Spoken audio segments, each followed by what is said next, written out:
తెలంగాణ వచ్చినాక కూడా ఆంధ్రోల ఆధిపత్యం నడుస్తుంది. భూములన్నీ వాళ్ళ కబ్జానే అవుతున్నాయి.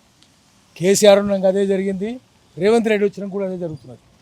వీళ్ళు ఆంధ్రోల అడుగులకు మడుగులు తొత్తులుగా తయారైనారు పరిపాలకులు అందరూ కూడా. కేసీఆర్ కావచ్చు, రేవంత్ రెడ్డి కూడా కావచ్చు.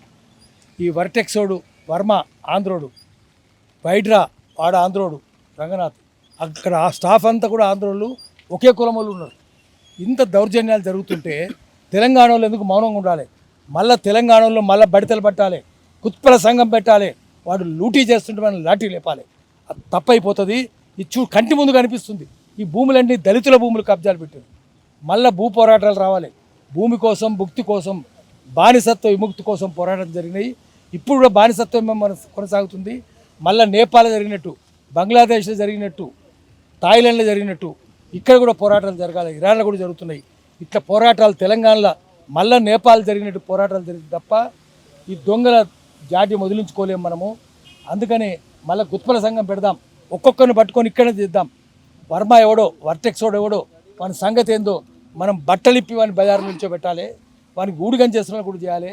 అన్ని పార్టీలను మనం కొనేసిండు, తొత్తులు అయిపోయినాయి. మీడియా కూడా ఏం పని చేస్తలేదు. అందుకే శ్రీశ్రీ చెప్పినట్టు పెట్టుబడికి కట్టుకథకు పుట్టిన విషపుత్రికలు ఆంధ్ర దినపత్రికలు అన్నాడు. సోషల్ మీడియానే మళ్ళీ దిక్కైంది మనకు. అదంతా మెయిన్ స్ట్రీమ్ మీడియా అనేది గటర్ మీడియా, అంటే మురిక్కాలో మీడియా లేదా అన్సోషల్ మీడియా. అది అన్సోషల్ మీడియా, మనది social media. Social media versus unsocial media.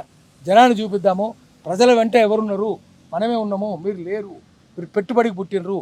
Freedom of press is freedom of owner of printing machines అని చలపతిరావు గారు నేషనల్ ఎడిటర్ ఎప్పుడో చెప్పిండు. ఆయన ఆ మీడియా అంతా ఏమైంది?